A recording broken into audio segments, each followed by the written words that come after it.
ታገኙት ስማባላለው ምኖረው ቨርጂኒያ ነው። በፋይናንስ እና ቢዝነስ ላይ ነው እንግዲህ ትኩረት አድርጌ የምሰራው።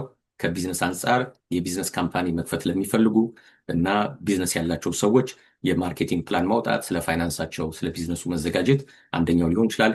በፐርሰናል ፋይናንስ ደግሞ በ33 ስቴቶች ላይሰንስድ ሆኜ በመስራት ላይ ይገኛለሁ።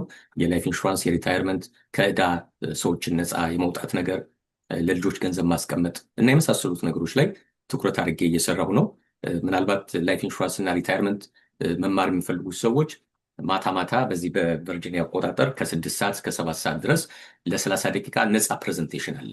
የፈለጉትን ጥያቄ ይዘው መጥተው ጠይቀው መሄድ ይችላሉ። ምንም ከጀርባው ሌላ ነገር ሳይኖረው ጠይቀው መሄድ ይችላሉ ማለት ነው። ዛሬው አንድ ለመንገድ 4 ወፍ በአንድ ድንጋይ የሚመታበት የፋይናንስ ኢንስትሩመንት ነው።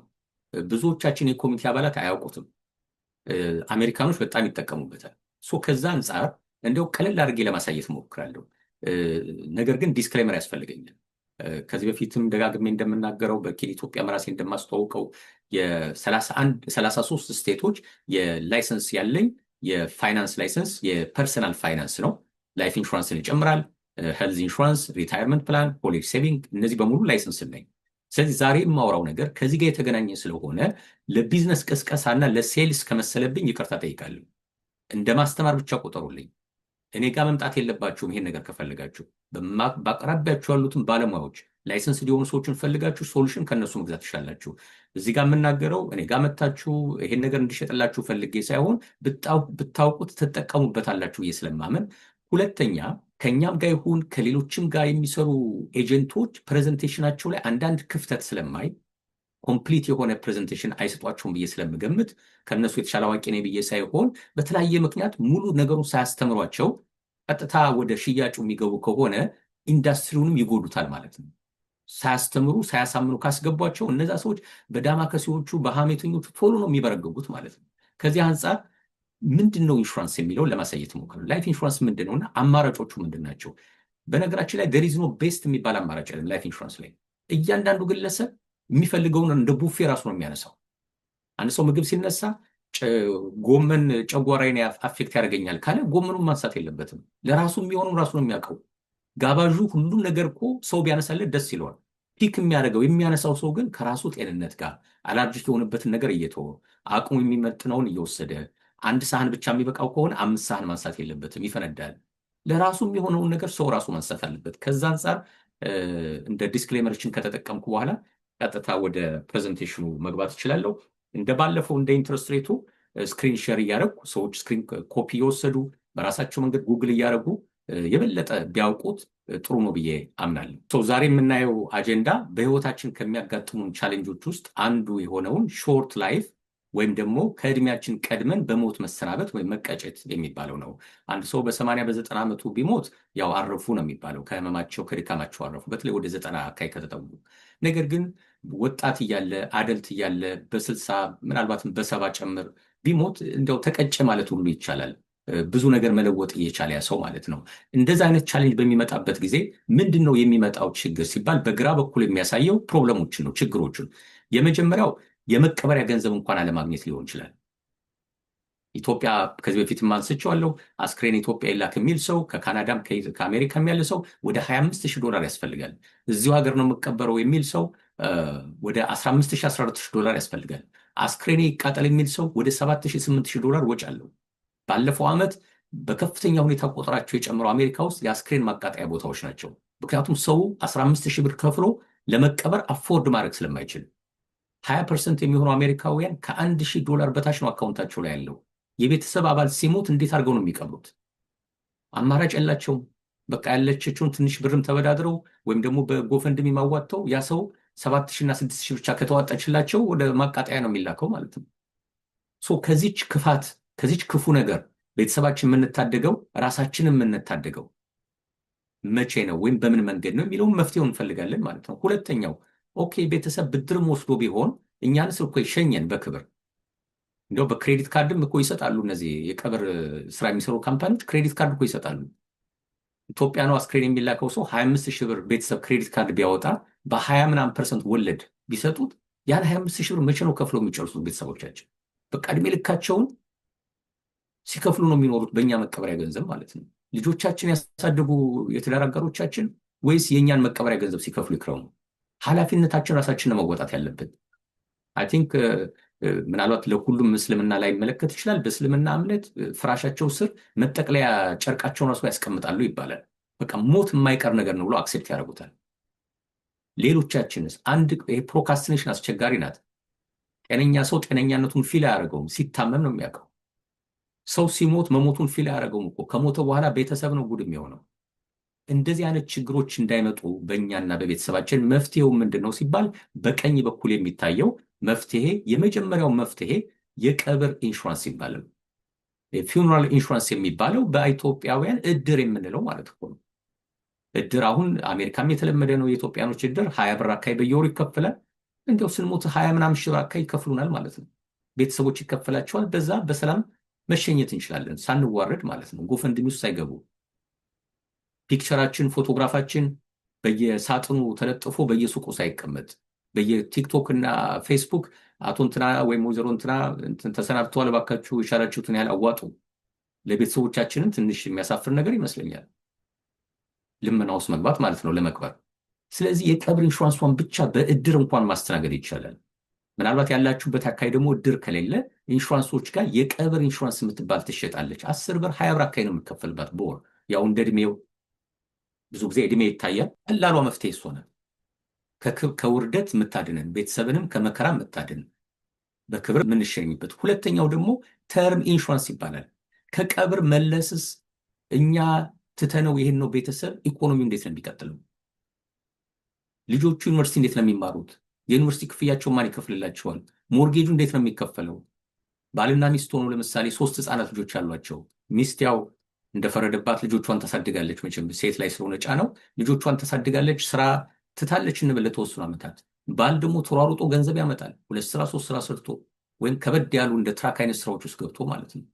ለአደጋ ቢጋለጥና የገንዘቡ ምንጭ ቀጥ ቢል ያ ቤተሰብ ምንድን ነው የሚሆነው? አሁን ቀብሩን ብቻ ማመቻቸትማ በጣም ሰልፊሽ ነው የሚሆነው። እንደኔ ጎረቤት ስኖ እኔ መኪና ፊት እንደዘረገፈችው አይነት ነው እኮ። ለራስ ብቻ ማሰብ ነው የሚሆነው። ቀብሬን ካሳመቅኩ ምናምን ከዛ በኋላ አይመለከተኝም። እነዛ ህፃናት ልጆችስ? የትዳር አጋርስ? ስራዋን ሰውታ ልጆችን የምታሳድገውስ? ለነሱ የሚያስብ ሰው ደግሞ ተርም ኢንሹራንስ ይገባላቸዋል። አቅሙ እንደፈቀደ 100 ሺህ 200 ሺህ 300 ሺህ ዋቴቨር የዛን ቤተሰብ የኢኮኖሚ አቅም እኔ ብጎላቸው እንደው ስንት ብር ቢያገኙ ለተወሰነ ወራት ዓመታት ሰርቫይቭ ያደርጋል ቤተሰቡ የሚለውን በዛ መወሰን ይቻላል እንደየቤተሰቡ። አንዳንድ ሰዎች ቢያንስ ለሚቀጥሉት 10 ዓመታት ህፃናት ልጆች ለምሳሌ ከሆኑ ለ10 ዓመታት ልጆቹ እስኪያድጉ እነሱንም ማሳደግ ካለባት ስራ ፍለጋ እንዳትንከራተት የዓመት አማካይ ደሞዙን ለ10 ዓመት የሚሆን ከቨሬጅ ያስፈልጋቸዋል፣ ሽፋን የኢንሹራንስ ሽፋን ያስፈልጋቸዋል ብሎ መነሳት ይቻላል። አቅሙ የሌለው ሰው ደግሞ እስቲ ለ5 ዓመት ላድርገው ማለት ይችላል። አቅሙ የሌለው ሰው እስቲ ለ2 ዓመት ላድርገው። ቢያንስ 2 ዓመት ልጆች እንዳይንከራተቱ፣ ሞርጌጁ ይከፈል፣ ምግብ እንዳይቸግራቸው። የትዳር አጋሪም ስራ ልጆቿን ትታ ስራ ፍለጋ መውጣት አትችልም፣ ህፃናት በተለይ ከሆኑ። ቢያንስ 2 ዓመት ነገሮቹ ሰከን እስኪሉ። የመጀመሪያዎቹ 2 ዓመታት ከሞት በኋላ ደግሞ ያለው በጣም አስቸጋሪ ነው።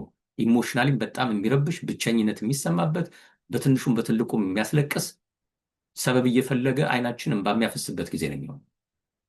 ስለዚህ ለቤተሰቦቻችን የምናስብ ሰዎች ከኛ ከመቀበሪያውም አልፈን ለህይወታቸው እስቲ ለተወሰነች ዓመት የምትሆን ገንዘብ ላስቀምጥላቸው ማለት እኮ ፌር ነው። የተርም ኢንሹራንስ ችግሩ ግን ምንድነው? አንደኛ ስሙ እንደሚያሳየው ቴምፖራሪ ነው። ተርም ማለት ቴምፖራሪ ማለት ነው። የእሱ ተቃራኒ ፐርማነንት ነው። ገደብ፣ የጊዜ ገደብ አለው። ከ5 ዓመት እስከ 35 ዓመት ነው ዩዥዋሊ። ያቺ ተርም ጊዜ ስታልቅ ኢንሹራንሱ ኤክስፓየር ያደርጋል። ማደስ የሚፈቅዱ ኢንሹራንሶች አሉ። ሲታደስ ግን በአዲሱ በሚታደስበት ዓመት በዛ ባለን እድሜ ያኔ ባለን የጤና ሁኔታ ስለሚሆን በየወሩ የሚከፈለው ፕሪሚየም ከፍ ይላል ማለት ነው። ስለዚህ ጥሩ ላይሆን ይችላል። በቃ ቆርጠን ልጆቻችን ዩኒቨርሲቲ እስኪጨርሱ ድረስ ታሳቢ አድርገን፣ ለምሳሌ የ5 ዓመት ልጅ ከሆነ ትንሹ ልጃችን ዩኒቨርሲቲ ለመጨረስ ቢያንስ 20 ዓመት ከዚህ በኋላ የሚቀረው ከሆነ ሚኒማም የ20 ዓመት ተርም እንገባለን ማለት ነው። ታላላቆቹ ቀድመው ስለሚጨርሱ ቀድመው እኛ በህይወት ባንኖርም ቢያንስ ተመርቀዋል፣ ስራ ይይዛሉ፣ ፋይናንሻሊ አይጎዱም በሚል አሳምሽን የትንሹን ልጅ ይዘን ዩኒቨርሲቲ የሚጨርስበትን ዓመት ታሳቢ አድርገን ተርም ብንገባ አትሊስት ዋና የወላጅ ኃላፊነታችን በዛ እንወጣለን ማለት ነው። የተርም ችግር ግን እኛ በህይወት እያለን አንጠቀምም።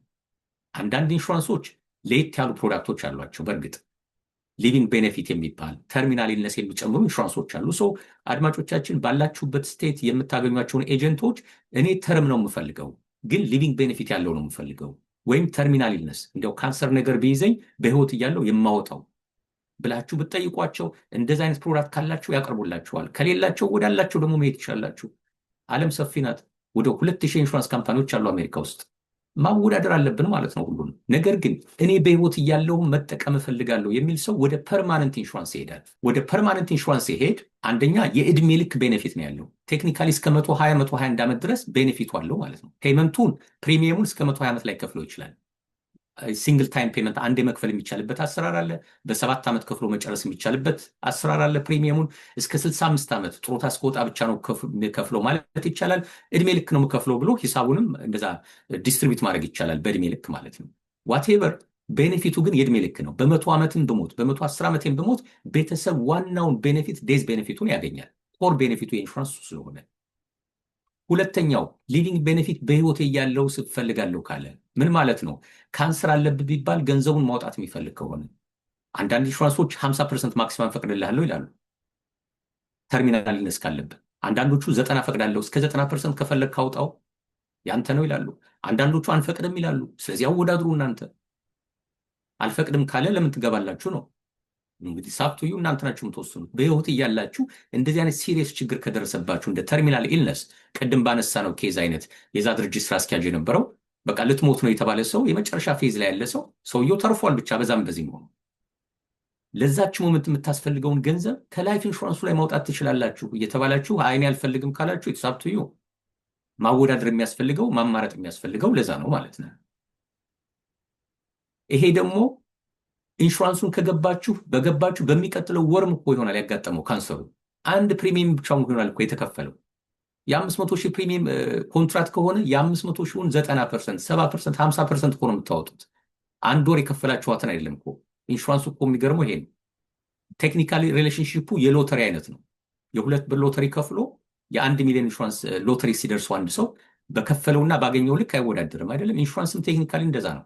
የከፈልነውና የምናገኘው አይወዳደርም። የመኪና ኢንሹራንስም እንደዛው ነው እኮ እንደምታውቁ 50፣ 80፣ 100 ብር ነው ኢንሹራንስ መኪና ኢንሹራንስ በየወሩ የምንገባው። በዛች ወር ውስጥ ግን አደጋ ውስጥ ከገባ የመኪና ዋጋ ነው የሚሰጠን 30፣ 40፣ 50 ሺህ ነው የሚሰጠን። ይሄ የኢንሹራንስ ባህሪ ነው። በህይወት እያላችሁ መጠቀም የምትፈልጉ ከሆነ ምን አይነት ቤኔፊት ነው የምትፈልጉት? ከኢንሹራንሱ ኤጀንት ጋር ቁጭ ብላችሁ ተመካከሩ። ተርሚናል ኢልነስ፣ ክሪቲካል ኢልነስ የሚባል አለ። ኪድኒ ዳያሊሲስ ውስጥ ብትገቡ ግማሽ ሰውነታችን በአደጋ በህመም ፓራላይዝድ ቢሆን ሀርት አታክ ቢይዛችሁ ሌሎችስ ምን አይነት ቤኔፊቶች ናቸው ያላችሁ? በአክሲደንት ምክንያት ብትሞቱስ? ምክንያቱም ታሞ የሞተ ሰው እኮ እንዲያውም ለመዘጋጀት እድል ያገኛል። በአክሲደንት የሞተ ሰው ምንም ሳይዘጋጅ ስለሆነ ቤተሰቡ ፋይናንሻል በርደን ስለሚመጣበት ሞር የተሻለ ገንዘብ ማግኘት ይችላላችሁ። አንዳንድ ኢንሹራንሶች ምናልባት ከፍ ያለ ገንዘብ ይሰጧቸዋል ማለት ነው። ዴዝ ቤኔፊቱን ጨምሮላቸዋል ለቤተሰብ። ምን አይነት ቤኔፊት ነው የምትፈልጉት? አንዱ ኢንሹራንስ ኤጀንት ጋር ትሄዱና ላይፍ ፐርማነንት ኢንሹራንስ ብፈልግ ከዴዝ ቤኔፊት በተጨማሪ እኔ በህይወት እያለው ምንድነው መጠቀም የምችለው የሚለውን ትመርጣላችሁ። ራይደር ይባላሉ። እናንተ የመረጣችሁት ብቻ ነው የሚካተተው፣ ያልመረጣችሁት አይካተትም። እያንዳንዷን ነገር ስትመርጡ በእርግጥ ትናንሽ ኮስት እየጨመረባችሁ ይሄዳል።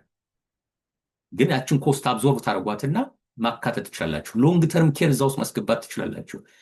በሽምግልና ዘመናችን ቤት ውስጥ ተኝተን ብንኖር ማን ነው ቤታችን ድረስ መጥቶ የሚንከባከበን? ለዛ ሰው ለዛ ተቋም ለኤጀንሲው 5,000፣ 6,000፣ 10,000 ብር ቢከፈል በ80 ዓመቴ 10,000 ብሩን ከየት አመጣዋለሁ?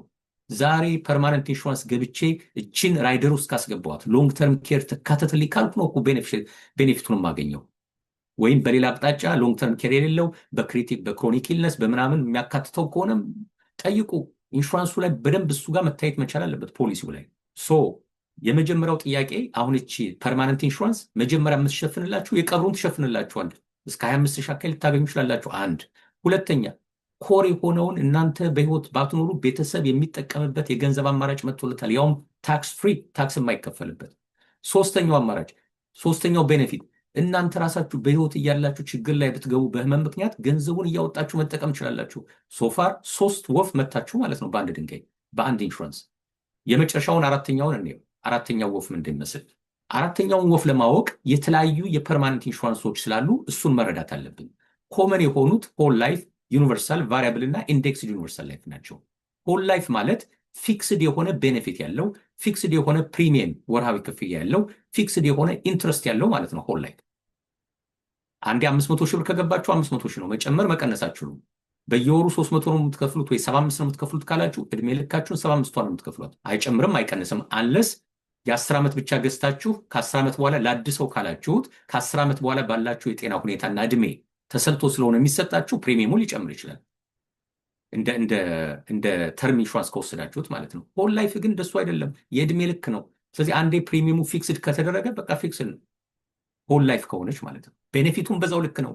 የእናንተ ገንዘብ አሁን በኋላ የምናየዋለን። አንድ ካምፓኒ ስትገቡ ኢንሹራንስ ስትገቡ የቀብር ኢንሹራንስ ብቻ ካላችኋት በጣም ርካሽ ናት፣ 10 ብር 20 ብር አካባቢ ናት። ተርም ነው የምፈልገው ካላችሁ አትሊስት ዴዝ ቤኔፊት አለው ቤተሰብ የሚያገኘው፣ ፕሪሚየሙ ትንሽ ከፍ ይላል ማለት ነው። ለምሳሌ 10 ብር የነበረውን አሁን 50 ነው የምትከፍለው ለተርም ሊባል ይችላል። ሊቪንግ ቤኔፊት ፈልጋለሁ ብታመም ሎንግ ተርም ኬር ተርሚናል ምናምን ካላችሁ ተጨማሪ 50 ብር ክፈሉ ትባሉ ትችላላችሁ። አሁን 100 ብር ሆነ ማለት ነው። ፐርማነንት ኢንሹራንስ ሲሆን ግን 100 ብር አይደለም የምትከፍሉት፣ እንደ እቁብ ደግሞ ተጨማሪ ጫል አድርጉበት፣ ጨምሩበት፣ በእናንተ ስም ኢንቨስት እናደርጋላችኋለሁ ነው የምትባሉት። እንደ እቁብ ነው ተጨማሪውን የምትጥሉት። አሁን እዚህ ላይ ውድ ነው ርካሽ ነው የሚባል ነገር የለም። እቁብ አይነት ስለሆነ ብዙ ማስቀመጥ የሚችሉ ሰዎች ብዙ መጨረሻ ላይ ይመለስላቸዋል። ብዙ እቁብ የጣለ ብዙ ያገኛል፣ ትንሽ የጣለ ትንሽ ነው የሚያገኘው ማለት ነው። ስለዚህ እዚህ ላይ ብዙ አላስቀምጥም ትንሹ ጋር የማስቀምጠው ያለው ሰው ያልገባው ነገር አለ ማለት ነው። ሊቪንግ ቤኔፊቱ ዘሴም ነው፣ ትንሽ ከፈለ ትልቅ ለውጥ አያመጣም። ዴዝ ቤኔፊቱ ዘሴም ነው፣ ተርሚናሉ መቀበሪያዋን ዘሴም ነው የምታገኟት። ካሽ ቫሊዩ ግን የሚያድግ ገንዘብ ግን አላስቀምጣችሁም ማለት ነው። አሁን አራተኛዋ ወፍ እች ናት እኮ። ካሻችን ገንዘባችን የት እናስቀምጠው ነው። ይሄኛው ኢንሹራንስ ፐርማነንት ኢንሹራንስ ካሽ ቫሊዩ ያለው ላይፍ ኢንሹራንስ ይባላል። ገንዘብ የቆጠባችሁ የሚያድግበት 3 ሌላ አማራጭ መጣላችሁ ማለት ነው። የቀብሩ ተሸፍኗል፣ ለቤተሰብ ዴዝ ቤኔፊት አለው፣ ለእናንተ ሊቪንግ ቤኔፊት አላችሁ በህይወታችሁ፣ ፕላስ ገንዘብ እያስቀመጣችሁ እንደ ቁብ እያደገላችሁ ነው። ሲያድግ ደግሞ እንደ ቁብ ዝም ብሎ ሰብሰብ ብሎ አይደለም የሚመጣው፣ ስቶክ ማርኬት ላይ ነው የሚገላበጥላችሁ። ወለድ አለው ማለት ነው። ሆል ላይፍ ከሆነ ወለዱ 3 4 5% አካባቢ የሚሰጧችሁ፣ ትንሽ ናት፣ ፊክስድ ናት። ኢኮኖሚው 15% 20% ቢያድግም ያችኑ 3% 4% ታገኛላችሁ እዛው ፖሊሲው ላይ ያለችውን። ኢኮኖሚው ኔጌቲቭ ቢገባም ስቲላችን 3 ወይም 4 5% ታገኛላችሁ። ዩኒቨርሳል ላይፍ ከሆነ ትንሽ ለየት ይላል፣ ፍሌክስብል ነው። ቤኔፊቱን 500 ሺህ የነበረውን እስቲ አሁን ኑሮዬም ተሻሽሏል 1 2 3 ቤት ጨምር ያለው 1 ሚሊዮን ላድርገው ማለት ትችላላችሁ። ፕሪሚየሙ በዛው ልክ ከፍ ይልባችኋል፣ ኢንቨስትመንታችሁም ወለዱም በዛው ልክ ከፍ ይላል ማለት ነው። ፍሌክስብል ሲሆን ዩኒቨርሳል ላይፍ ይባላል። ቫሪያብል ከሌሎቹ የሚለየው በምንድን ነው? ተጨማሪ ገንዘብ እንደ ዕቁብ የምትጥሉበትን ቦታ ስቶክ ማርኬት የምትመርጡት እናንተ ናችሁ። ዩኒቨርሳል ላይፍ እና ሆል ላይፍ ከሆነ ግን ኢንሹራንስ ካምፓኒ ነው የሚመርጥላችሁ ስቶክ ኢንቨስት የሚደረገው። ለምሳሌ እኛ አንደኛው ኤጀንት ሆነን የምንሰራበት የአሜሪካው ስታንዳርድ ኤንድ ፑር 500 ብቻ ነው ገንዘቡን የሚያስቀምጠው። አንደኛው ካምፓኒ ደግሞ ግሎባል ላይ ነው የሚያስቀምጠው። 50%ቱን የአሜሪካው ስታንዳርድ ኤንድ ፑር ላይ፣ 30%ቱን የአውሮፓው ዩሮስቶክ ላይ፣ 20%ቱን የጃፓን ኒኪ ላይ ነው የሚያስቀምጠው። ቫሪያብል ከሆነ ግን ምንድነው ራሳችሁን ስቶክ የምትመርጡት። ስቶኩ 40% ካገኘ ታገኛላችሁ፣ 20% ከወደቀ ይወድቃል። የራሳችሁ ገንዘብ ነው፣ ሪስኩን ትወስዳላችሁ፣ ኢንሹራንሱ አይመርጥላችሁ። ለዛ በዚህ ምክንያት ይመስለኛል ብዙ የኛ ኮሚኒቲ አባላት ቫሪያብል አይገዙ። ምክንያቱም አንደኛ የኢንሹራንስ እውቀት የስቶክ ማርኬት እውቀት ይፈልጋል ማለትና ሪስክ መውሰድ ይፈልጋል። ሁለተኛ ኢንሹራንስ ኤጀንቶቹ ራሳቸው ቫሪያብል የሚሸጡት በኢንሹራንስ ላይሰንስ ብቻ ቫሪያብል መሸጥ አይቻልም። የሴኩሪቲ ኤክስቼንጅ ኮሚሽን ሴክ የሚባለው የእሱን ላይሰንስ ማውጣት ያስፈልጋል። ፊንራ የሚባለው የዚህ የስቶክ ማርኬት ባለሙያዎች ማህበር የዛም ሜምበር መሆን ያስፈልጋል። እኔም ብዙ ጊዜ አሁን ስቶክ ማርኬት ዜና ቀርብና ሰዎች የትኛው ስቶክ ይሻላል ሲሉ ኖ እኔ ስቶክ ማርኬት የሴኩሪቲ ኤክስቼንጅ ኮሚሽን ላይሰንስ የለኝም፣ የፊንራ ሜምበር ስላልሆንኩ ይሄን ስቶክ ግዛ ይሄን አትግዛ ማለት አልችልም። ከሱ ማለፌ ገንዘቡን ስጠኝና እኔ ኢንቨስት ላድርግልህ ማለት በፍጹም አልችልም። አሁን ክሪፕቶ ላይ ያሉ ሰዎች ጋር ያለን ጸብ እሱ ነው። ሴኩሪቲ ኤክስቼንጅ ኮሚሽን የትኛውን ላይሰንስ ሰጥቷችሁ ነው የሰው ገንዘብ ወስዳችሁ እናንተ ኢንቨስት የምታደርጉላቸው? አይፈቀድም። ስለዚህ ቫሪያብል የሚፈልግ ሰው ካለ ከእናንተ የስቶክ ማርኬት ምርጫ ያለው ሰው ካለ ራሳቸው መምረጥ የምችሉ ካለ ኖርማል ኤጀንቶች ላይሰሩላችሁ ይችላሉ፣ ይሄ ላይሰንስ ስለሌላቸው። የመጨረሻዋ ኢንዴክስድ ዩኒቨርሳል ላይፍ ትባላለች። አሁን ፋሽን የሆነችው ናት። ለምን? ሆል ላይፍ የዛሬ 20 ዓመት የገዙ ሰዎች ዛሬ ገንዘባቸውን ሲያዩት ብዙ አላደገላቸውም። ኤክስትራ እኮ 100 200 300 ብር በየወሩ እንደ ዕቁብ እያስቀመጡ ነበር። ወለዱ ግን ወይ 3 ወይ 4 ወይ 5% ብቻ ነው ያደገላቸው። በተለይ ባለፉት ጥቂት ዓመታት ኢንፍሌሽኑ ገሎታል። በኦባማ ጊዜ 2008 ምናምን ላይ ኢንፍሌሽኑ ገሎታል። ስለዚህ ምንም ገንዘብ አልተጠቀሙም ማለት ነው። በእርግጥ ቤኔፊቱ አላቸው። ቢሞቱ ኖሮ የቀብር ኢንሹራንሱ ተሸፍኖላቸው ቤተሰቦቻቸው 500 ሺህ $1 ሚሊዮን ዋቴቨር የኮንትራቱን ማውንት አግኝተዋል። ቢታመሙ ያን ገንዘብ ማውጣት ይችላሉ። በራይደር መልክ የገባውን ቤኔፊት ሁሉ መጠቀም ይችላሉ። ገንዘቧቸው የካሽ ቫሉዋ ግን አላደገችላቸው። እሷ የከፋቻቸው ሰዎች ምን ነው የዛሬ 20 ዓመት አዩኤል ላይ ያስቀምጨው ኢንዴክስ ዩኒቨርሳል ላይ ያስቀምጨው በነበር ገንዘቡ የበለጠ የማደግ እድል ስላለው ማለት ነው። እችን በምሳሌ ላሳይና ጨርሳለሁ። አሁን ይሄ የሰራሁት አንድ የ35 ዓመት ወጣት ኢንሹራንስ ልግባ ቢል የምናሳየው ኢላስትሬሽን ነው። ይሄ ኢላስትሬሽን ነን ጋራንትድ ፕሮጀክሽን ይባላል። እንግዲህ ማንኛውም ኤጀንት ጋራንትድ እና ነን ጋራንትድን ማሳየት አለበት። ጋራንትድ ማለት ምንድን ነው? ኢንዴክስ ዩኒቨርሳል ላይፍ የገባ ሰው ሚኒማም 0 ነው የሚያገኘው፣ አይከስርም ማለት ነው። ኔጌቲቭ ውስጥ አይገባም። ለምሳሌ 2022 ላይ ስቶክ ማርኬት ስታንዳርድ ኤንድ ፑር በኔጌቲቭ 17% ነው የጨረሰው። እኔ ያኔ የጥሮታ ደሞዜን በ30% ሉዝ አድርጌያለሁ፣ ፒውር ስቶክ ላይ ስለሚቀመጥ ማለት ነው። ኢንዴክስ ዩኒቨርሳል ላይፍ ያስቀመጠ ሰው ግን ገንዘቡ ሉዝ አያደርግም፣ በዜሮ ነው የሚያልፈው። የባለፈውን ዓመት ገንዘብ ይዞ ይሸጋገራል ሳይከስር ማለት ነው።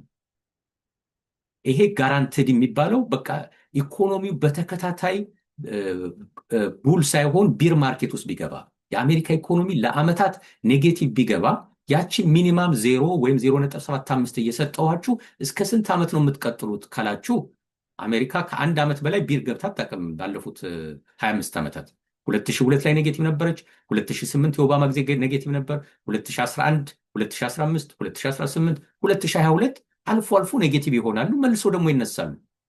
2022 ኔጌቲቭ 17 ነበር። 2023 በ24% ነው የጨመረው። 2024 በ23% ነው የጨመረው።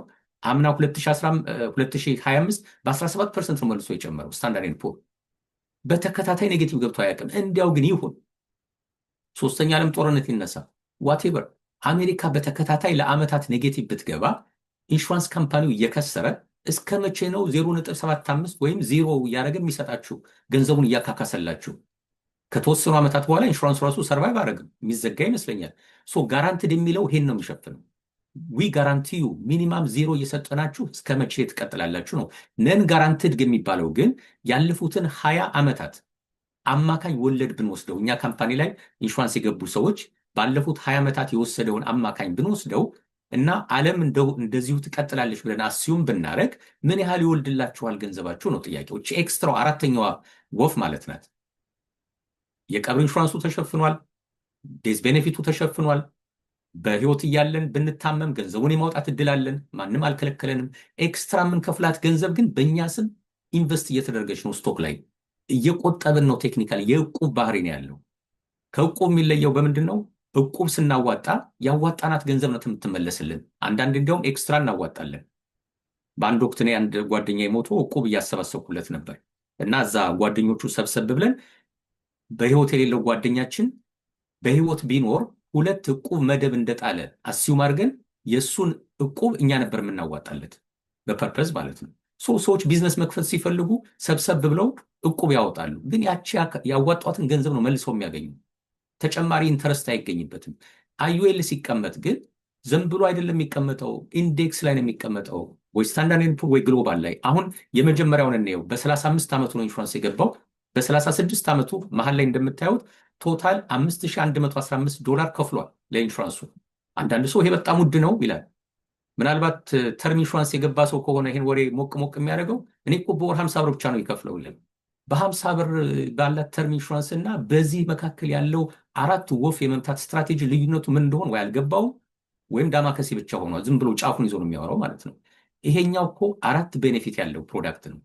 ስለዚህ ከ5115 ብር ለ12 ስታካፍሉት ወደ 426 ብር በየወሩ እየከፈለ ነው የሰው። አረ ውድ ነው ይቅርብን የ50 ነው የምከፍለው የሚለው ሰው አልገባውም ጨዋታው ማለት ነው። እሱ ምንም ዕቁብ እየጣለ ስላልሆነ ምንም ሊቪንግ ቤኔፊት ስለማያገኝ ማለት ነው። እሱ ዴዝ ቤኔፊት ብቻ ነው ያለው ማለት ነው። 4 ወፍ እየመታ ያለው ሰው ግን አራተኛውን ጨዋታ ይዟታል። አሁን ገንዘቡን ኢንቨስት እያደረገ ነው። ምን ያህል ነው ኢንቨስት የሚያደርገው? በመሀል ላይ እንደምታዩት ቶታል ኪዩሙሌቲቭ በአመቱ የከፈለው 5000 ነው። ከዛ ውስጥ ፖሊሲ ቫልዩ 3640 እንደ ዕቁብ ሰጥተሃል ነው የሚሉት። ወደ 1400 ምናምን የሚሆነውን ለኢንሹራንሱ ከፍለሃል ማለት በወር ወደ 122 ነው እየከፈልክ ያለው። ያቺ 122 ምንድነው የምትሸፍነው? የቀብሩን ትሸፍናለች፣ ዴዝ ቤኔፊቱን ትሸፍናለች የ500 ሺህ ብር። አሁን ይሄ 500 ሺህ ስለሆነ ዴዝ ቤኔፊቱን ትሸፍናለች፣ ፕላስ ሊቪንግ ቤኔፊቶችን ሁሉ ታካትትልሃለች። ሎንግ ተርም ኬር አለ፣ ተርሚናል ኢልነስ አለ፣ ክሪቲካል ኢልነስ አለ። ይሄን ሁሉ ሸፍኖልህ 122 ብር። ከ122 በላይ ያለውን እስከ 426 ያለችዋን ግን በአንተ ስም ኢንቨስት አድርገንልሃል። 3640 ኢንቨስት አድርገንልሃል። እቁብ አይደለችም፣ ዝም ብላ እሱ አይደለም የምትገኘው። ሁለተኛው ዓመት ላይ ስታዩት ሁለተኛው ዓመት ላይ 3640 ነው የጣለው። ስትደምሩት ግን ድምሩ ትክክል ሳይሆን የሚሆነው 7524 ይሆናል ባላንሱ። ምክንያቱም የመጀመሪያው ዓመት ስለወለደች፣ በአመቱ ስታንዳርድ ኤንድ ፑር ባመጣው ስለወለደች ማለት ነው። በጎን ደግሞ ስታዩት ዴዝ ቤኔፊቱ ራሱ እየጨመረ መጣ። በ500 ሺህ ብር ያሰበው ሰውዬ መጨረሻ ላይ ግን 3400 ብር ቁብ ስለጣለ በአመቱ ዴዝ ቤኔፊቱ ራሱ ወደ 500 3000 እንዲጨምርለት እድሉን ሰጥተነዋል። ይሄ ግሬድድ የሚባል አሰራር አለ፣ በየአመቱ እየጨመረ እንደሄድ። ወደ ታች ወረዱና ከ13 ዓመት በኋላ በ48 ዓመቱ ይሄ ሰው ቶታል አሁንም በየአመቱ 5116 ወይም በወር 426 ብር እየከፈለ ነው። ከ426ቱ 122ቱ ቀጥታ ለኢንሹራንሱ ገቢ ነው የምትሆነው። የቀብሩን ተርሚናል ኢንሹራንሱንና ዴዝ ቤኔፊት ለቤተሰብ የሚሆነውና ሊቪንግ ቤኔፊቱን ትሸፍንለታለች ቢታመም። ቀሪውን ደግሞ 3640 በየወሩ በየአመቱ በእቁብ መልክ እየጣላት ነው። ግን እቁቡ ዝም ብሎ የሚጠራቀም አይደለም፣ ወለድ አለው። ዋናው ጨዋታ እሱ ነው፣ ፋይናንሱ። እዚህ ላይ እንደምታዩት ከ13 ዓመት በኋላ የእሱ ፖሊሲ በሱ ስም በእቁብ መልክ የተቀመጠው 68,000 ደረሰለት። እስካሁን ከከፈለው መብለጥ ጀመረ ገንዘቡ ማለት ነው። ለዛ ነው ገንዘብ በዚህ መንገድ ገንዘብ ማስቀመጥ ትዕግስት ይፈልጋል። ገና የመጀመሪያው ዓመት ላይ ገንዘብ ያልደረሰም የሚል ሰው ሁለተኛው ዓመት ላይ እንደምታዩት ካሽ ቫልዩ ዜሮ ነው። አንዳንድ ክፉ ሰዎች ይመጡና ይኸው በቃ ተሸወድክ እኮ ዜሮ ነው ሰርዘው ይሉና ያሰርዟቸዋል ፖሊሳቸው። ምንም ነገሩ ያልገባቸው ሰዎች ትንሽ ቴብሉን እኮ ወረድ ብለው ቢያዩት ገንዘቡ የት ደረጃ መድረስ እንደሚችል ያዩታል። አንድ አባባል አለ፣ ወርቅ ጉድጓድ የሚቆፍሩ ሰዎች ቆፍረው ደክሟቸው ሄዱ። የሚቀጥለው ሰው ነው ትንሽ አንድ ሁለት ብቻ ሲነካው የሚቀጥለው ወርቅ ያለበት ዋሻ ውስጥ የደረሰው ማለት ነው። ትንሽ ወረድ ብለን ቴብሉን ብናየው ኢላስትሬሽን ሲሰራላችሁ ወደ ታች ወርዳችሁ ከ10 ዓመት በኋላ ከ20 ዓመት በኋላ የገንዘብ የት ይደርሳል ስትሉ የኢንሹራንስ እውነተኛ ቫሊዩ እዛ ላይ ነው የሚታየው። የመጀመሪያው ዓመትና 2 ዓመት ምንም ቫሊዩ አይታያችሁም። የዛሬ 13 ዓመት በ48 ዓመቱ አሁንም 5115 ነው የከፈለው። ቶታል 66,000 ብር እስካሁን ከፍሏል። በየወሩ 122 ብር ወይም በየዓመቱ 5100 ብር ቢከፍልም 3600ን ግን ኢንቨስት እያደረጉለት ነው በየዓመቱ ወለዱ እንደገና እየወለደ የባለፈው ዓመት የሚቀጥለው ላይ እየወለደ 68,000 ደርሶ እስካሁን ከከፈለው የተሻለ ገንዘብ አለው ማለት ነው። ከ25 ዓመት በኋላ ይሄ በ35 ዓመቱ ኢንሹራንስ የገባው ሰው ልክ 60 ዓመት ሲሆነው አሁንም 5115 በየዓመቱ እየከፈለ ነው። በወር 122 ለኢንሹራንሱ፣ ቀሪዋን 300 ምናምን ብር ደግሞ ወደ ኢንቨስትመንት እየላካት ነው። ካሽ ቫሊዩ ማለት እሷ ናት። እስከዛሬ ከ35 ዓመቱ እስከ 60 ዓመቱ ድረስ በ25 ዓመት የከፈለው 127,000 ደርሳለታለች። በሱ ስም ኢንቨስት የተደረገው ፖሊሲ ቫሊዩ ግን 207,799 ገብታለታለች። የእሱ ካሽ ቫሊዩ 207,000 ገብቷል።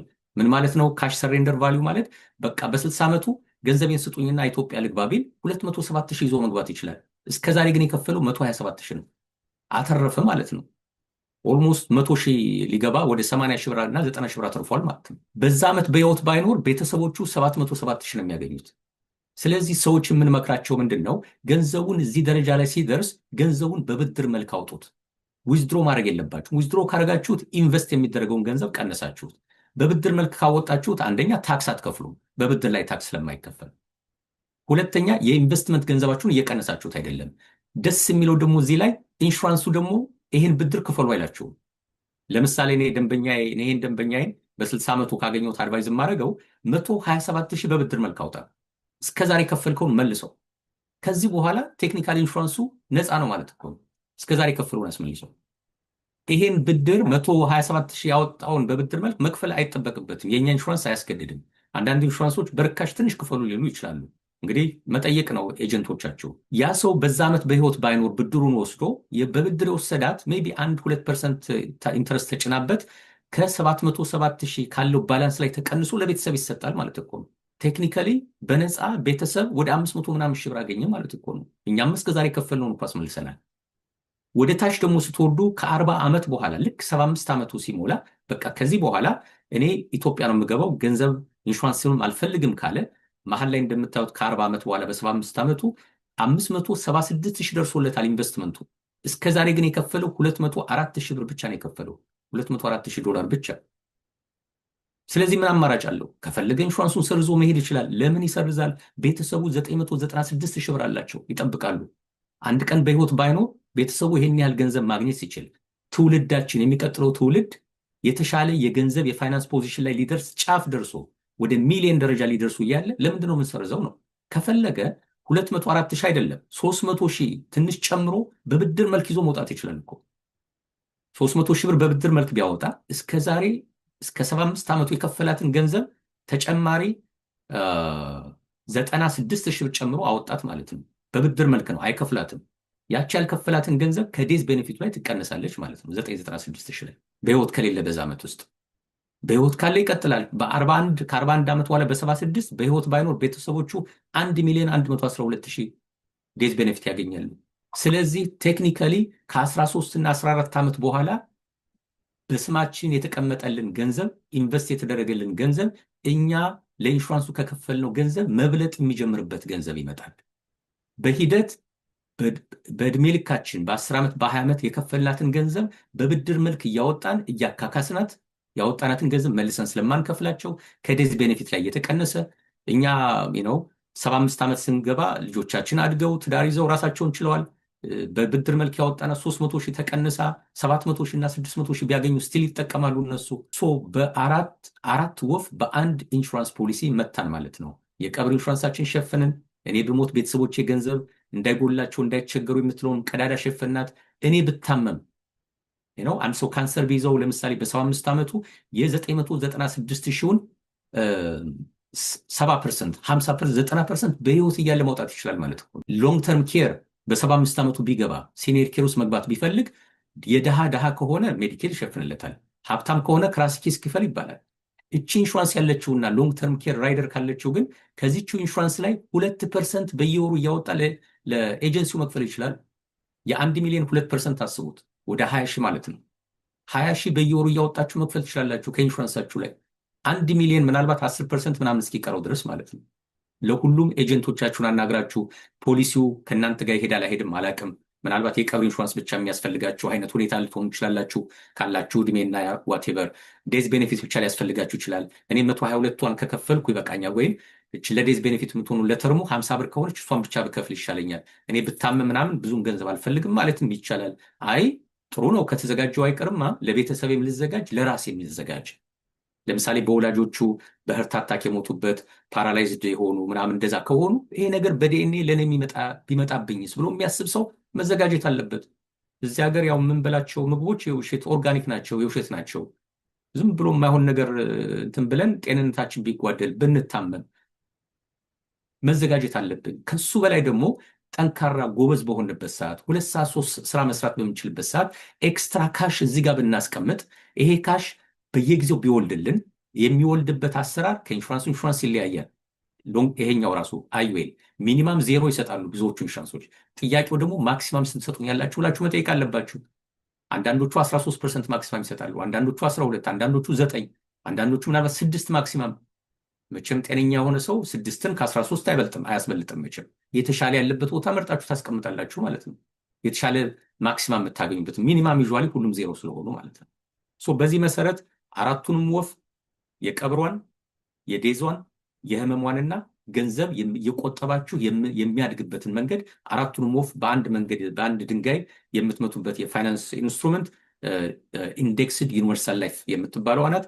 አትሊስት ለመነሻ የሚሆን ሀሳብ ሰጥቻችኋለሁ። ባላችሁበት ከተማ ባላችሁበት ስቴት ኤጀንቶችን ፈልጋችሁ ብታነጋግሩ በደንብ ሊያስረዳችሁ ይችላል ብዬ አምናለሁ። በእኔ በኩል ያው በ33 ስቴት ስለምሰራ እኔን ማግኘት ለሚፈልግ ሰው ማይ ቢዝነስ ስታር ውስጥ ገብቶ የ30 ደቂቃ ፍሪ ፕሬዘንቴሽን መከታተል ይችላል። ምንም ጫና የሌለበት ማለት ነው።